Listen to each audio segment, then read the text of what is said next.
Monsieur le Président de la République du Kenya,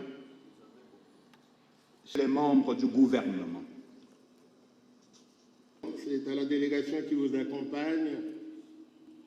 Il y a 5 ans, jour pour jour, en 2018, mort pour l'indépendance de votre pays. Mes invités, chers amis, Messieurs les chefs des missions diplomatiques et représentants des organisations internationales, retiendra pour longtemps. Congrès. Ainsi est circonscrit. Distingués invités du Parlement réunis en Congrès en application du 30 juin 2023.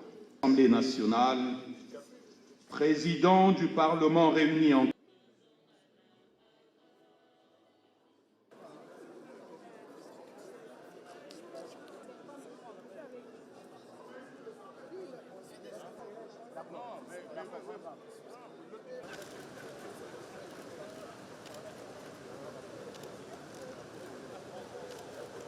les membres du gouvernement. Élevé par l'effort. Très tôt, vous vous êtes investi au service des autres, au service du Congrès. Merci, honorable Président. Et par décision numéro... Heureux de vous revoir en octobre à Brazzaville.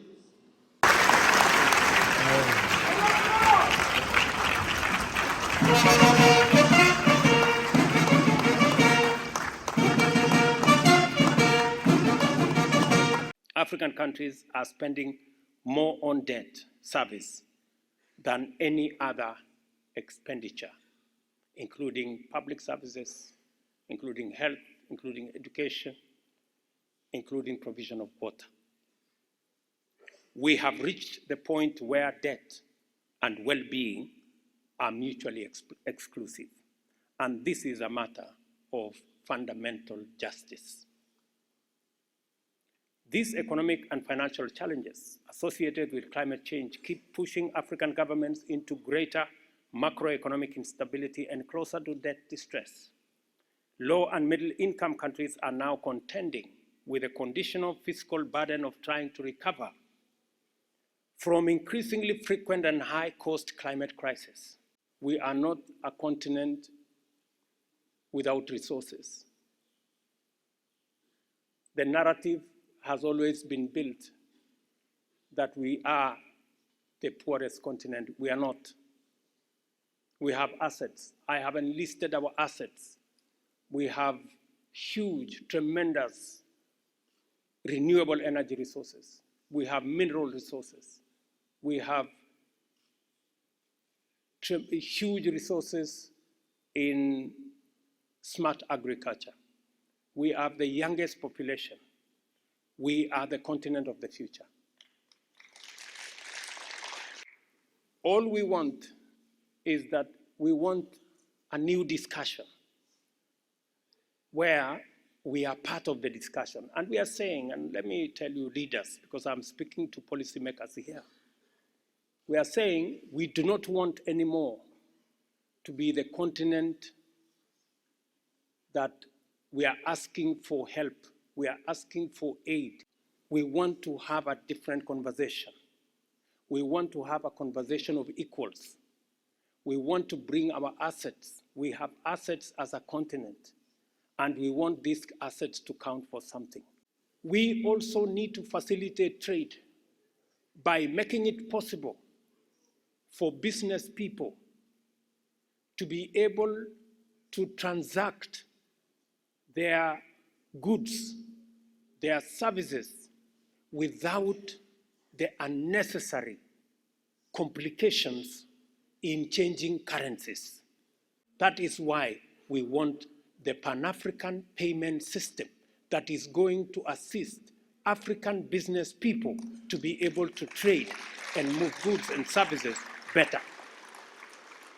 And I want to ask you as members of parliament to work with us to reform the African Union, to give it voice, to give it structure that is going to make sure that Africa speaks in the language that is understood, with clarity on our issues, so that we can drive our agenda, grow our trade, and make sure Africa moves forward.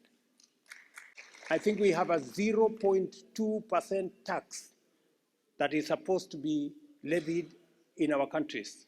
We want to ask every country to live up to that commitment so that we can support the Africa Union. Otherwise, if we allow the Africa Union to be supported by others, we run the risk of Africa Union being controlled by those who pay for it. We have already made the decision as the government of Kenya that for you people from Congo, Brazzaville, from tomorrow, you will not need any visa to come to Kenya. It is part of the reason that will begin to increase trade between our countries. When people move, ideas move, relationships are built, business is built, enterprise is built, trade is built, and that is what we must do.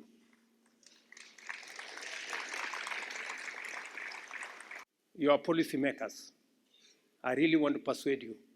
We now have the Africa Continental Free Trade Area that is going to facilitate trade between all our countries. Among the conversations we are going to have with President Sasu is how to connect the Indian Ocean and the Atlantic by road. From Mombasa to Kampala, the road is already built. From Kampala to Beni, the road is being built. We want to build it now from Beni to Kisangani, and then from Kisangani, we want to bring it all the way to Pont Noir here, by road, by water, and by rail. Climate change is not an exclusively African problem, but an existential threat to humanity. Unfortunately, it is being addressed in terms of the usual geopolitical divide between the global north and the global south, developed countries versus developing countries, or rich countries against poor countries, just because the net polluters are from one side, while the net victims are on the other. Our multilateral institution system struggled to take into account African sovereignty and is structurally unable to attend to African aspirations.